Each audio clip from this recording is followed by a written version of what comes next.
You think Alcatraz was just a prison. Concrete walls, iron bars, armed guards. That's what they want you to think. But here's the truth nobody talks about. Alcatraz wasn't designed to hold your body. It was engineered to destroy your mind. Brick by brick. Silence by silence. And the most terrifying part? The weapon they used wasn't violence. It wasn't starvation. It wasn't even the guards. It was architecture. Today, we're going inside the most psychologically sophisticated prison ever built. And by the end of this video, you will never look at a building the same way again. Let's go.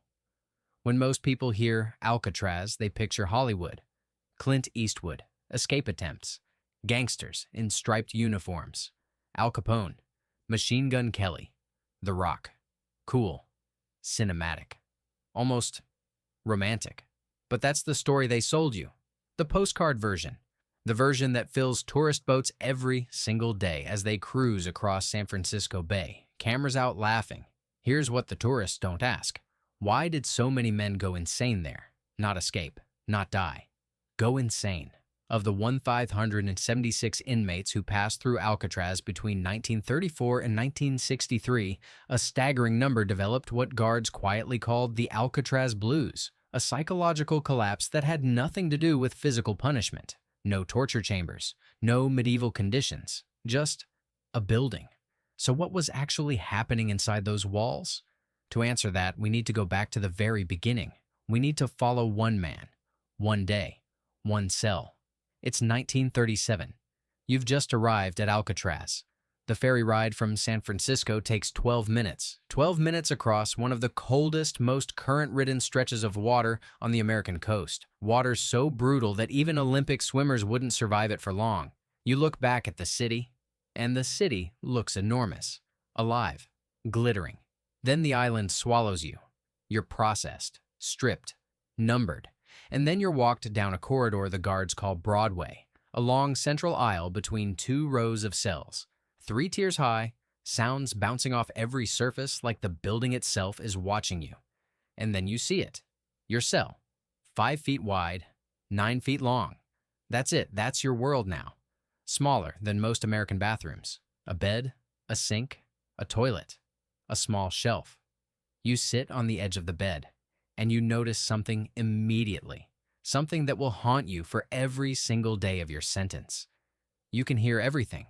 The cough of the man 2 cells down, the shuffle of boots on the floor above. Every sound travels through this building like it was designed specifically to carry it, because it was. The curved ceilings, the hard concrete, the iron, every surface was an acoustic amplifier. There was no escape from sound, and paradoxically, no escape from silence either, because when the sound stopped, the silence was deafening. Here's where it gets truly cruel. And I want you to really picture this. On weekend nights, Friday, Saturday, if the wind was right, if the bay was calm, you could hear San Francisco. Not see it, hear it. Music, laughter, the faint echo of New Year's Eve celebrations drifting across the water in 1940.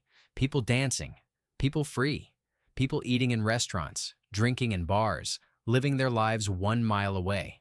1 mile. While you sat in a 5'9" cell, completely untouchable. Former inmates described this as the single most psychologically devastating aspect of Alcatraz. Not the isolation, not the routine, the proximity of freedom. Criminologists have a term for this: visible impossibility. When punishment isn't just the absence of something good, it's being forced to witness it constantly, just out of reach. The architects of Alcatraz, whether intentionally or not, had created a masterpiece of psychological pressure. The city wasn't just a backdrop, it was part of the punishment. And those freezing waters? They weren't just a security measure, they were a psychological barrier, a daily reminder every time you looked out. Even if you got past the walls, even if you got past the guards, the water will finish you. Alcatraz didn't need to threaten you. The geography did it automatically. Now, here's something the history books barely mention. The psychological rituals inmates invented just to stay sane. And some of them were so bizarre, so desperate, so deeply human. We're going to get to that in just a moment. But first, let's talk about what makes Alcatraz architecturally unique. Because this is the part that blows most people's minds.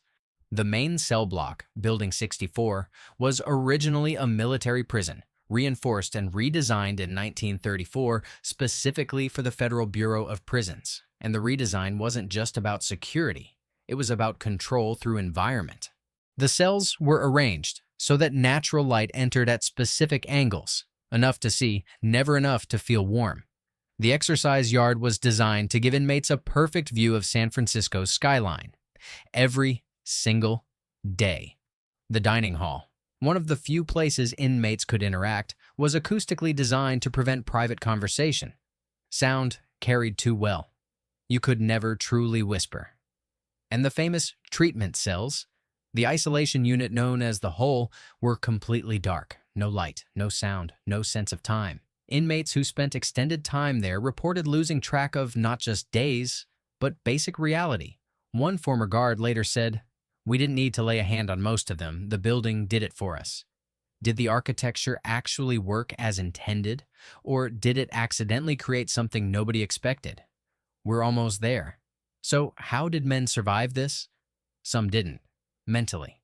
But those who did developed something remarkable. Inmates created elaborate mental architectures to replace the physical freedom they'd lost. One prisoner, Robert Stroud, known as the Birdman of Alcatraz, channeled everything into obsessive study of birds. He wrote 2 full scientific books from his cell. His mind expanded to fill the space his body couldn't. Others created invisible maps, mentally walking through their hometown street by street every single day, keeping the memory of space alive when space itself had been taken. Some counted everything: steps, bricks, meals, breaths. These weren't signs of madness. They were acts of resistance. The architecture tried to shrink the human mind down to 5'9" feet, and some men simply refused. Here's what historians still debate today. Did Alcatraz's architecture succeed or fail? It was designed to break the most dangerous criminals in America, to use environment, isolation, and psychological pressure to produce compliance. But the recidivism data tells a strange story. Many Alcatraz inmates, after release, never reoffended. Some became model citizens, as if the extreme compression of that experience had somehow reset them. Was it the punishment that changed them? Or was it the survival, the act of building an inner world when the outer one had been completely stripped away? Nobody knows. And maybe that's the most unsettling thing about Alcatraz. We built it. We ran it for 29 years. And we still don't fully understand what it did to the people inside. Alcatraz closed in 1963. Today, it's a tourist attraction. People walk those same corridors, pierce into those same cells, and take photos. But now you know what you're actually looking at. Not a prison, a machine, built to reshape human psychology using nothing but space, sound, and the cruel visibility of freedom just 1 mile away. If this blew your mind, subscribe right now, because we go this deep every single week. Comment below. What's the most disturbing detail from this video? The sound of the city parties? The size of that cell? I want to know. And if you want to go deeper, the next video is waiting for you right now. Trust me, you're not going to sleep after this one. See you there.